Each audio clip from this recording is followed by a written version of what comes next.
comment ça va? La rubrique. Maïté, il faut que ça aille, hein? Bah oui, hein, ça va aller très bien. Comment ça va? Parce que, voilà, on va parler aujourd'hui des cancers ORL. Toute la semaine, je pense, depuis le début, on a parlé un peu de l'hépatite, qui est un cancer aussi. On a parlé, voilà, de beaucoup de cancers, de cette maladie qui, aujourd'hui, quand elle prend de l'ampleur, ça devient super compliqué à traiter. Voilà, day métti daal. Day métti, excusez-moi, à toppatoo. Donc moo tax dañuy daal di jéem ci waxtaan ak nit ñi rek pour sonju leen ci pour bañ ñu egg ci niveau boobu noonu. Absolument. Alors tey bu ñuy wax ci cancer ORL dañuy xalaat maanaam partie bii nii bopp bi di jëm ci put bi. xam nga ci noppi yeeg yëpp. Voilà donc ñu koy woowee cancer des voies aérodigestives supérieures. D'accord yi nga xamante ne la plupart des temps day jàpp gorge bi maanaam larynx beeg pharynx bi. ba ci gémmiñ bi. mais fi ñu wan nekk. voilà fi ñuy wan nekk yooyu noonu donc nga xam ne déjà rek bu fekkee ne angine bu ndaw sax nga am. rek problème la waxatuma laak nag nga am fa benn gangrène boo xamante ne cancer la. voilà loolu dafa yéeme daal. Donc comme xeetu cancer yëpp yi existé métti na trop donc moo tax tey dañuy déglu docteur bi nga xamante ne moom dafa màcc ci wàllum ORL mu wax ñu tuuti voilà lan mooy cancer u ORL ak lan lañ mën a def pour mucc ci.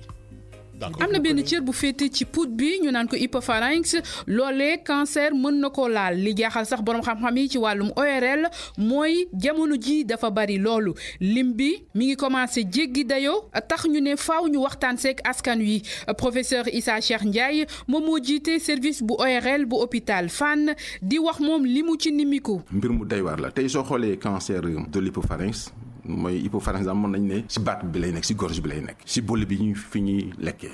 si kaw œsophage bi mu nekk cancer boo xam ne tey soo xoolee si service bi moo fi njëkk si cancer. beneen problème bi mooy dañ xool ne nekk na cancer boo xam ne si yenn dëkk yi nga xam ne comme Europe ñi muy jot dañ nekk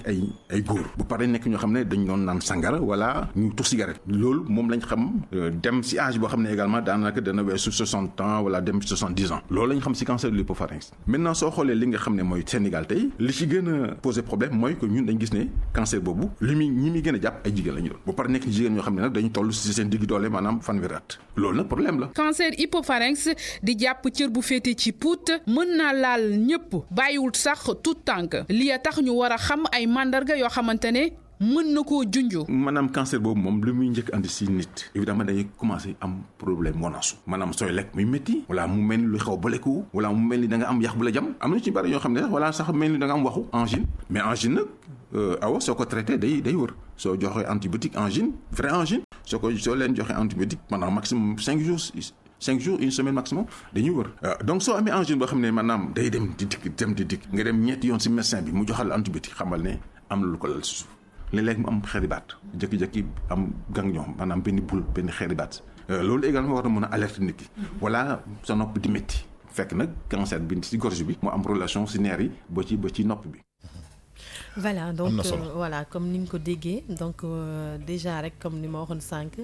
des fois ngay am angine nga yaakaar ne angine kese la fekk dafa am lu ci rax. comme ni mu ko waxee tamit symptômes yi ngay sentir tout le temps wax na expliqué na ko mooy soit effet maanaam angine boobu noonu ngay am wala tu as l'impression que tout le temps dafa am yax bu càng ci sa put xam nga ngay am impression que dafa am benn affaire bu fi nekk ngay naan ndox di xaaxandiku di kii yaakaar dina dañ. finalement sax doo bëgg sax lekk dara. voilà muy persister et du coup lépp loo dugg sa gémmiñ tamit tu as du mal à jàllale ko. muy ay symptômes yu bëri yoo xam ne voilà dafay manifesté wu parce que effectivement dafay dépasser stade angine boobu noonu ñuy wax dem ba nekk li nga xamante ne cancer lay nekk ci sa put bi donc mu nekk loo xam ne dafa métti te xam ne dafay laaj tamit ay intervention yu métti parce que dina toll benn stade boo xam ne da ngay obligé def chimiothérapie pour ñu mun la faj. Sinon ay radiothérapie yoo xamante ne tout le temps da nga koy obligé di ko def pour ñu mun a xool exactement tumeur bi nan la toll. bu fekkee tumeur bu ndaw la. buy doog a commencer dina neex a traiter. parce que à ce moment là dañ lay jox traitement suivre la. defal la peut-être opération bu simple mu dem. mais bu fekkee ne dafa nekk tumeur bu mag par exemple maanaam dem ba def benn ganglion. à ce moment là mooy maanaam cancer bi mu ngi évoluer. donc te cancer moom bu commencer évoluer rek. tu es parti pour une chute chimiothérapie. Absolument. Qui est très dur avant que Et ñuy mën a def voilà et très coûteux comme li ñu doon wax bi passé rek après nga obligé daal di def opération donc ça veut dire que aujourd'hui di nga appelé à dépenser beaucoup d'argent dañ ñu koy wax di ko waxaat rek parce que tey santé comme on dit yomb na yombul mën nga tane te doo dépenser xaalis bu bëri bu fekkee ne tel nga jóg pour dem saytu sa bopp bu fekkee ne da nga bàyyi nag ba mu yegg ci yenn niveau yi tu seras obligé nga dépenser beaucoup d'argent pour te soigner donc moo tax tout le temps dañuy wax nit ñi loo leen am lu leen métti rek jóg leen gaaw daw pare sax c'est tellement gênant tey jii nii nga am benn affaire ci sa put dafa gênant quoi maanaam yow à tout moment yaa ngi doo bëgg wax doo bëgg lekk man daal xaw ma nu mu demee mais dama déglu tamit si intervention wu docteur mu ne ñi nga xam ni dafay dal jigéen ñi la plupart du temps ñi am 30 ans mais pour lan loolu sama classe waaw tey moom yaa ngi ma gi màggetu ngurumet wanal ma laari waaye non tey laari tey kii la tey super intellectuel bi la bayee tey comme ni ko gone yi di waxee fi nga fëlee nooy na merci li neexul pourquoi âge boobu li neexul pourquoi âge boobu Maïté parce que tout simplement hygiène de vie dañu changé hygiène de vie dañu changé comme beaucoup de maladies aujourd'hui qui viennent très tôt qui étaient des maladies yoo xam ne on ne les rencontrait qu'à un certain âge léegi c'est devenu des maladies yoo xam ne dañuy teel a ñëw dañuy teel a génn parce que tout simplement hygiène de vie bi ñu war a am amatuñ ko on mange mal on mange ñun par exemple jigéen ñi foo ñu fekk ñu ngi lekk yu saf foo ñu fekk ñu ngi lekk yu weex am na tamit benn affaire c'est-à-dire que produit yu nekk ngeen di utiliser tamit dugal ko seen gémmiñ ak yooyu gémmiñ yi xam nga ay affaires yoo xamante ne kenn mënu la ko expliquer tey jii nii on a dit que ne en général dañ daan rencontrer genre cas de cancer yi c'est des personnes qui prennent beaucoup d'alcool et qui fument beaucoup tey aussi quoi qu'on dise les femmes fument beaucoup ils boivent et elles boivent aussi donc loolu déjà xam nga tey système immunitaire ku nekk ak ni muy réagir am na ci yenn circonstances yoo xam ne système immunitaire góor moo gën a mën a résister à certaines maladies am na nu muy demee système immunitaire jigéen mooy gën a mën a résister à certaines maladies donc ça veut dire que ku nekk ak sa système immunitaire nu muy fonctionner ci sa biir yaram donc ci jigéen peut-être dafa gën a faible maanaam kii bi réaction bi dafa gën a faible moo tax pour nga gis ko léegi tendance bi ci jigéen ñi mu gën a yomb te ñun tamit comme li ma wax rek on n'a pas forcément d'hygiène de vie tey des femmes fument beaucoup boivent beaucoup d'alcool et voilà s'exposent à plein de suñu produits cosmétiques yi ñuy utiliser comprimés yi ñuy naan léegi da ngay gis jigéen boo xam te ne bu bëggee tey xeesal ba weex tàll dafay naan ay gélules c'est dangereux ben oui on a des gélules wala di jël ay injections on est maintenant arrivé à un stade boo xam ne xale jigéen dañu bëgg nekk ay tubaab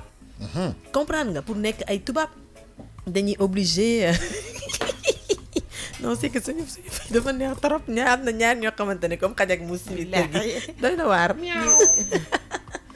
donc voilà donc dañuy voilà y a beaucoup de paramètres yoo xamante ne dañ koy négliger et c'est très dangereux mais man je me dis que aujourd'hui arrivé au stade de cancer ORL pour man c'est une grosse négligence parce que tey nit ki am na benn gène boo xamante ne boo ko amee ci sa put da nga war a ut solution te docteur bi wax na ko sànq nee na boo amee par exemple angine une fois nga dem ñu jox la antibiotique parce que angine antibiotique moo koy dindi boo ko naanee dafay dañ ak anti-inflammatoire voilà ak anti-inflammatoire donc nga naan ko nga sentir ne tu vas bien nga toog ay période bu yàgg amoo ko boobu sax c'est compréhensif mais nga am ko léegi ni ñu jox la traitement nga traité par exemple pendant une semaine 10 jours mu bàyyi moins de 2 semaines nga amaat même angine bi nga demaat ñu joxaat le traitement nga naan mu dañ nga amaat ko une troisième fois il faut que nga inquiété wu man je pense que sax deuxième fois bi sax boo ko amee commencer inquiété wu parce que ce n'est pas normal que mu répétitif autant ça veut dire que il y a un problème soit si sa façon de si sa hygiène de vie la nekk wala que tu as quelque chose d'anormal ci sa biir put bi xam nga te c'est tellement inconfortable que day mën na jàpp sa noppi da ngay jigi sa noppi di riir boo amee angine nii tu as l'impression que sa bopp bi yëpp moo am angine fépp ay métti xam nga ak yooyu donc c'est un gène boo xam ne c'est tellement c'est un mal-être boo xam te ne da nga koy am pour man waroo sax xaar pour dem xool lan moo tax nga muy répétitif surtout ni sensation de kii bu la jam comment on dit ça comme nga lekk yax mu jam la ça arrive parfois nii sax nga am angine ba pare tu as l'impression qu'il y a un truc qui est calé ci sa biir put bi ngay wut solution pour dindi ko loolu bu toogee benn période par exemple 1 semaine 2 semaines tu n'arrives pas à l'enlever mais inquiète-toi absolument va voir un médecin moo tax démb am na benn auditrice boo xam ni Amina dafa attirer attention mais instant bi nga doon def affaire wu kii bi quand leucémie bi non hépatite bi mu ne il faut que nit ñi parce que soo demee urgence nit ñi amuñu temps parce que urgence mooy da ngay ñëw rek tak ñu dugal la bloc wala ñu xam orienté la il faut que nit ñi am culture carnet de santé di def tamit bilan c'est moins de 100 000 francs mais jar na ko parce que dina la aar ay at yu bëri wane tamit feebar yu sew yi nga am ça c'est sûr c'est important mais Sénégal on n'a pas encore cette culture de bilan parce que voilà comme li may wax chaque jour rek côté santé on a toujours tendance à bàyyi xel ci prix bi à bàyyi xel ci conditions de vie yi xam nga ak situation yi tamit dañ ko wax parce que tey y a beaucoup de gens tey prendre un 80 000 ou un 100 000 francs pour un bilan de santé bu ñu toogee xool ne seen njaboot lekkul wala xool ne amuñu lu ñu teg seen cin automatiquement cette personne se dit grawul bon yàlla baax na quoi xam nga yàllaa ngi fi dina def lépp yàlla yàlla moom kenn waxul ay mbiram mais ñi ko mën nañ ko def rek waaye yàlla bay sa tool yaay fabablu tamit yaay farlu tamit ci yenn yi ndax yàlla dafa fi teg ay nit yoo xam te ne jox leen xam-xam may leen ko lu mu mayul ñëpp parce que bu fekkoon ne yàlla dafa tollale ñëpp kon ku nekk sa docteur bopp donc bu demee ba teg loolu noonu ba def loolu ci biir xelu nit ñi mooy ñooñu am nañ njëriñ donc il faut que ñu dem seeti leen jege leen waxtaan ak ñoom ñu conseiller la ñu orienter la comme li may wax chaque jour les gens pensent que ne orientation amul il y a des aides sociaux il y a des assistants sociaux yu fi nekk ay assistantes sociales yu fi nekk yoo xamante ne boo fa demee toog wax leen sa problème da ngay ñëw rek waxtaan ak ñoom yow ñëwal wutal rendez-vous rek nga ñëw toog nga waxtaan ak ñoom ne leen man de ci situation bii laa toll lii laa bëgg waaye aw ma nii ak nii moom mën je vous promets que ils vont vous orienter ne leen boo demee tel endroit wala boo demee fii wala ñoom ñu jox la lettre recommandée nga dem seeti ñu ne la demal fii jaaral fi boo fa yeggee di nga am lii mais dafay fekk nga seeti leen parce que ñoom loolu seen liggéey ils ont fait de la formation pour ça ils ont fait des grandes études les ñi nga xam te dañ def sociologie c'est des gens qui ont fait des grosses études pour mën a jàppale nit ñi donc ñooñu dañu war di leen seeti parce que dañ leen teg ci dëkk bi pour loolu boo amul moyen demal rapproché wu ci nit ñi jar na ko seetil sa nit koo xam nekk man de dama sentir lii ci sama yaram nan nga mën a def pour dimbali ma ay nit ñu baax ñaa ngi fi ñu di jàppale nit ñi nga dem seeti leen ñu dimbali la nga mën a dem faju ji parce que dafa am solo Oui, donc en fait comme li Maïté li mu wax donc c'est des maladies yi nga xam ne vraiment dalay bett donc bu la bettee da ngay koy caaxaane di foog ne par exemple c'est passager or que mi ngi installé wu donc comme li ñuy wax ne yaramu nit dala xeju si yàlla muy dara xeju si wax na aussi beneen point ci côté social xam nga ñi nga xam ne seen loxo jotu seen digg gannaaw te feebar yi moom xàmmeewul ko am ko amul voilà donc nañu gën a rapproché wu donc ci ñi nga xam ne ñoom ñooy ces assistants sociaux xam nga voilà assistants sociales yi donc vraiment pour ñu mun leen dimbale mais aussi comme ni ñu faral def ñi nga xam ne mooy ministère de la santé wala ñi nga xam ne en tout cas ñi ngi nekk ci hôpitaux yi c'est-à-dire que ça soit les centres de santé que ça soit les dispensaires et tout ñi am ñoo xam ne dañ leen fay jël uniquement teg leen fa pour que des gens yi nga xam ne maladie bu ñu ñëwee toog di xaar pour gis médecin bi que le gars toog di waxtaan ak ñoom accueil waaw di waxtaan ak ñoom xam nga des fois da ngay ñëw gis hôpital boo demee tu fais peut-être par exemple 4 heures de temps pour voir le médecin donc ci biir 4 heures de temps yooyu mu am kenn ku ñu délégué koo xam ne il vient dans la salle il discute ak ñoom waxtaan di leen kii loolu dafay mën a permettre nit ñi vraiment bien vrai que am nga benn feebar waaw mais dinañu mën a également prévenir la ci yeneen feebar donc voilà léegi aussi dégg naa nga naan jigéen ñi en général li tax loolu di leen gën a daal dañoo ñeme lekk lu saf pourtant d'habitude dañ naan ko am angine da ngay jël ay jinjeer ngay def lu saf ngay lekk wala kaani des trucs de ce genre. Alors dinjeer c'est bon c'est vrai que dinjeer tey produit naturel la c'est un produit naturel mais c'est un produit qui n'est pas à prendre en excès xam nga nit ñi li ñuy fàtte mooy produit lu mu naturel am na benn effet négatif bu muy am ci yaram su fekkee dafa bëri mooy dosage ba rek muy dosage bi waaw alors ñun on a tendance à excéder sur tout ce que l'on fait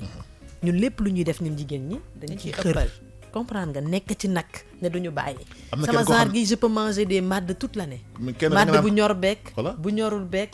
lépp laa yemal kenn da nga naan ko jëlal benn paracétamol mu jël ñaane la waaw xaaral ma naan ko rek sama bopp bi dafay métti pour moom buñ naanee double boobu noonu dina tax métit bi gën a gaaw a wér ça n'a rien à voir yaa ngi surdose sa yaram tu vois donc mooy waral tey des fois nga dem pharmacie di jënd garab nga war a jënd par exemple garab boo xamante ne 500 millilitres 500 voilà milligrammes la voilà yow nga dem jënd 1 gramme alors que si sa traitement bi nga war a def ak ci li nga xamante ne moo la war a faj 500 milligrammes nga war a jël joo jëlee 1000 milligrammes moo lay indil parfois nga jékki-jékki di am ay nerfs mooy maanaam nga naan garab ba pare di def ay vertige ba war a jékki-jékki war a daanu parce que da nga jël surdosage ci quantité de médicament bi nga war a jël par rapport ak sa maladie donc il faut que les gens fassent attention à ça am na notice yu nekk ci biir garab bi balaa ngaa naan garab bi jëlal temps wu lire notice bi nga tijji ko jël notice bi lire ko parce que mën nga lire ba gis loo xamante ne peut-être omettroon nga ko wax docteur bi te mu ngi ci biir loo xamante ne contre-indication la comprendre nga mën a ne attention man de maa ngi jël lii de waaye gis naa fi lii est-ce que du ma delluwaat pharmacie ba laaj leen balaa may naan garab bi. en tout cas bon ça veut dire que laari lu mu wax nii bon lu mu la tontu mooy ay kaaneeg ay yu safak du dindi ba garab du dindi maladie. c'est pas un médicament ce sont pas des médicaments ce sont des calmants peut-être. xam nga am na ay kii la daal ay ñama la. xam nga tey mën ngaa leen naan dinjeer fii ba suba. lekk kaani fii ba suba. boo jëlulee antibiotique doo wér. te sax nan ngay amee angine te dinjeer saf na saf bi nga xamante ne. non effet ñaari effet saf boobu noonu moo lay jox sensation de calme boobu noonu ngay yaakaar sa biir xel. man personnellement man bu ma dara dalul sax du ma naan dinjeer. damay naan dinjeer ak maa bëgg dinjeer. waaw xam nga dinjeer moom en général dañuy naan góor ñi dañ ko bëgg. parce que effet saf boobu noonu. kaani boobu noonu effet bu bon après voilà avec les vertus aphrodisiaques yi dinjeer am et cetera alors ça c'est bon psychologique parfois. C'est pas bon si c'est pas bon nous on n'en sait rien. Bon nous les femmes on n'en sait rien. Vous en savez quelque chose. Vous les hommes vous savez quelque chose. Donc... non bien sûr. Ouais mais Maïté non c'est-à-dire en fait ginger du question góor ak jigéen c'est-à-dire ginger ça purifie le sang. Oui bien sûr dafay tax ne sang bi gën a dilaté wu. bien sûr xam nga góor awra góor deret moo koy téye. non dañuy waxtaan dañuy waxtaan. gel yi ñoo fi nekk di wax ay aphrodisiaque fii amul aphrodisiaque fii li fi am lañ leen wax. waaw dëgg bi rek c'est-à-dire awra góor deret moo koy téye. ku sa deret taxaw sa nga wàcc lal. tu comprends sa deret bu taxawee. wala mu way. da ngay wàcc lal. ok deret mooy dugg ci awra góor mu def këj. suñu borom loolu voilà non deret bi la c'est-à-dire même ci jigéen sax deret bi tant que mi ngi circuler normal fluide. mais da ngay nekk en forme da ngay. d'accord mais li mu wax c'est bien parce que nit ñi tey jii nii xam nañ ñu ngi consommer dinjeer te xamuñu effet dinjeer. tey par exemple le ginseng bi ñuy wax nga xam te ne c'est à base de plantes de trucs de dinjeer ak yooyu feuilles de dinjeer. chinois d'ailleurs. voilà donc les racines de dinjeer là. mais loolu c'est un vitamine C la. ba pare antitonus la. quand tu le prends bañ nañ ko ba moo tax ginseng boo koy naan dañ lay naan nga jël ci benn dosage dafa am dose bu ñu lay wax nga jël ko parce que boo jëlul dose boobu au-delà de dose bu da ngay màndi mooy da ngay excité ba da ngay nekk ci benn état de xam nga mooy comme nga naan sàngara ba màndi rek du sàngara de mais effet sàngara la lay jox voilà effet sàngara la lay jox parce que kii bi la rek deret bi la rek non waaw deret bi tant que mi ngi fluide di dugg ci veine yi tu es en forme waaw tant que la preuve boo xoolee boo amee ay caillots de sang. sa ba deret bi tourné xam nga deret bi 14 fois lay tourné normalement ci journée bi. mais bu fekkee ni deret bi tourné au normal tu n'es pas en forme da ngay nagam. waaw mais moo nag tax léegi dañuy naan genre garab yooyu noonu boo koy jël dañ lay jox dosage. ne la jël ko ci dosage bii. parce que effet am dafa brusque. xam nga tey vitamine C boo xam ne romb na vitamine C. égal da ngay mel ni gupp yi gis nga gupp yi bu ñu ko tegee ni mu naan di dem noonu ngay ndurool parce que da ngay dem ba da ngay am excès bi ci sa yaram. Absolument. parce que c'est des produits yoo xamante ne c'est fait à base de racines. tu vois c'est fait à base d'herbes naturelles. de choses tellement naturelles boo xamante ne day dem directement ci deret bi comme ni nga ko waxee. donc boo ci excédé rek da nga koy sentir. voilà ñu ngi doon wax ci affaire cancer de l'hypopharynx. àndoon ci ak Maïté rubrique santé. Maïté looy tëjee rubrique bi. alors di wax nit ñi rek comme ni ñu koy waxee chaque jour duñu taayite di ko répéter. wérgu yaram mooy lépp. tey boo nekkee ci jàmm ñi la wër nekk ci jàmm yow sa bopp da ngay mën a dund sa dund tranquillement donc tey lépp loo xamante ne mu ngi lay jaaxal ci sa yaram rek dawal gaaw seeti docteur mu wax la ci lan nga am orienté la ci boo waree def analyse jar na ko nga rayante ko dem defi ko boo waree defi bilan de santé jar na ko nga rayante dem defi ko parce que tamit tey bu fekkee ne wéruloo te yaa ngi wër dërëm tamit santé boo ko amulee dërëm bi du ñëw billaay du ñëw doom kattan bi sax waa kay nag voilà donc di leen wax rek ni que santé daal mooy jàmm donc na ñëpp jóg ci farlu ci lépp loo xamante ne gis nañ ko loo xamante ne dafay gàllankoor seen yaram rek buñ ko sentir nañ daw gaaw te soo leen di seeti docteur tamit nañu gànnaayoo seen waaw carnet de santé bi moom loolu c'est dommage que on l'exige plus aux grandes personnes tey xale yi rek la da ngay dem hôpital yóbbu sa doom bu am na yenn hôpitaux yoo xam ne fa demee te yóbbu carnet de santé duñu laal sa doom am na yenn école yoo xam ne c'est pareil mais je pense que ni ñu koy defee ci xale yi noonu la ñu ko war a defee ci mag yi demander à ce que mag yi tam yor carnet de santé yoo xam ne ils ont toutes les informations dedans kuy dem hôpital nga yóbbaale sa carnet de santé jar na ko